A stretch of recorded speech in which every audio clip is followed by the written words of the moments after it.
I'm Sarah Borkson-Keto here in San Francisco for REITworld 2018, NAREIT's annual conference.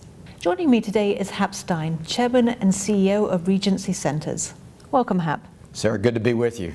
So Regency recently announced a transfer of the stock exchange listing to the Nasdaq Global Select Market. How do you see Nasdaq better supporting the company's strategic objectives?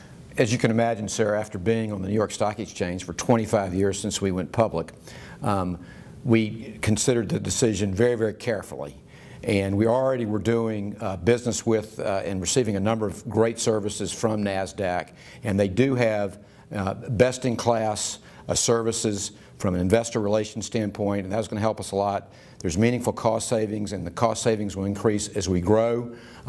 There's the growth of electronic trading, so that kind of came into our decision, and we're able to keep our symbol REG. And can you talk about the role that increased competition, technology, and shifting consumer preferences have on retailers and retail real estate?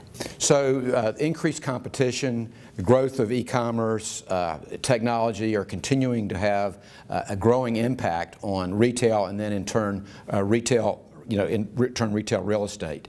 And what it's causing is this bifurcation among retailers between the winners, the survivors, and the losers. There are companies like Sears, like Toys R Us, that have been burdened by weak merchandising, weak service, weak balance sheets. There are other companies that are going to continue to survive. They're really good operators, but they may have too much debt, and they may be in very competitive categories.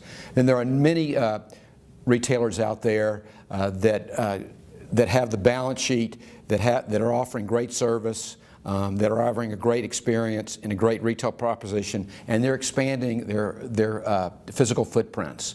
And those footprints they want to be in well-conceived shopping centers that are well located, or merchandised other really good retailers, and those companies are continuing to expand significantly.